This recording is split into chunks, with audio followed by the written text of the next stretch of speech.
Let's chat. Pants. Feel those pants. They're soaking wet. You're supposed to stay inside. It's wet outside. We were on location yesterday, not today. I know.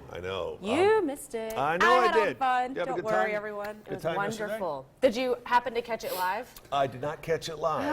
Oh, okay. I caught it through the magical mystery of DVR. Well, you saw, that Chandler had to rezip my dress, and we had microphone issues, and Hey, all part of the fun of doing live television. All part of it. So tell me, this was the second show that we have done at the Moxie. How was it? it was fantastic. Looks like you had a good crowd. It was great. We were talking spirit all day. Spirit's one of the pillars of the Moxie, being Right. community spirited, team spirit. We had CFC there.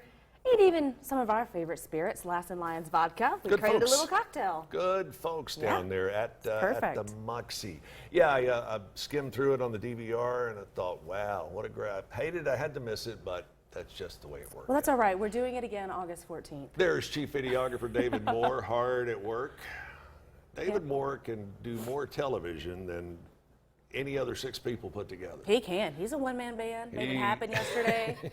He's a combination Tasmanian Devil, Yosemite Sam, and Cecil B. DeMille, all rolled into one. Great guy. All the good qualities of this people, All not the the good bad. qualities. So glad you had a good time out there at the Moxie. And we're doing it again when? August 14th. August 14th. August 14th. Be there. That gives me an idea. Not just you, but you. That You be there. gives me an idea. You did a lot of giveaways and things like We that. did. We'll try to ramp that up Still a little more? bit coming up on August 14th. Yes. Right? Okay. Second Wednesday of August. A little bit of sad news this morning. Actually, it's really sad for those of us who knew, loved, and respected Chef Neville Forsyth.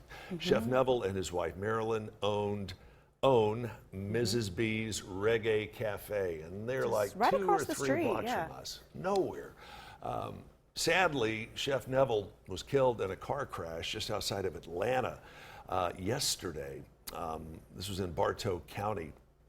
Tons of people have been pouring out their respects and their condolences to the Forsyth family on Facebook, Twitter, and other social media. Just amazing, amazing people. Each Thanksgiving, they would close the restaurant, but still cook and take food, to some of the shelters and Right. around town to the less fortunate. Yeah, they did. And more than one occasion, I have seen Chef Neville Forsyth hand a plate, and I mean a heaping plate, that would be enough to feed 3 people out the back door without making a big deal out of it to those less fortunate. He and Marilyn both just incredibly wonderful people, native Jamaicans, and actually got to do some cooking segments with Chef Neville many years ago and learned a lot from him about the art and the passion that he brought to food preparation and serving. And frequently, he would come over and sit down with you for a few minutes while you were eating. Right. How do you like this? Do you think this should have more of that? I mean, just great guy who was one of the best ambassadors for food, particularly Jamaican cuisine. And you want to And talk some of jerk, the closest Jamaican flavors you can get without jumping on a plane. jerk chicken? Wow, the So best I've good. ever had. The best I've ever had.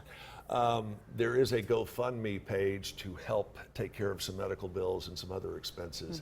You can find that link through our website. We'll which post is, it, and we'll post it on our Facebook page too.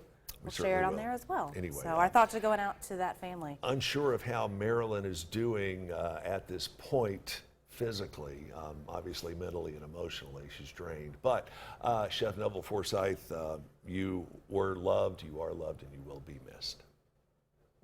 Still just can't believe it. I know. All right. Well, we're gonna switch. On- We're gonna be a little happier now. Yes, we certainly are. It's hard to be after that, but we are. Did you hear what happened in Atlanta? I It caused did. a little bit of chaos on the roads. A little bit is an understatement. Yeah, go ahead, take the lead on this one. I'm going to sit here and wonder what I would have done had I been in this situation. Well, showers arrived a little early in Atlanta, but not the kind we're getting this morning. This time it was a money shower. And it, Not just little money either. no, not pennies. We're talking cash. So, of course, more than 15 drivers pulled to the side of the road in an attempt to collect as much money as they could. But according to Georgia law, it is illegal to take money off the roadway, so they will now have to return said cash. Yep, good luck on that. A vehicle, like one of the armored Yeah. vehicles that transports cash had, I guess the door came open or they had, Yeah. I'm not sure how it happened. But. And this was on I-285 just outside of Atlanta, and you can imagine, I mean, the doors flew open and money started It's like flying out of the movies.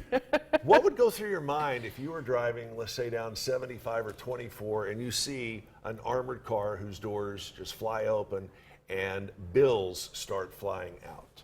With the traffic we have around here, I wouldn't be worried about the money. I'd be watching for wrecks. Yeah, no kidding. There would be a lot of them.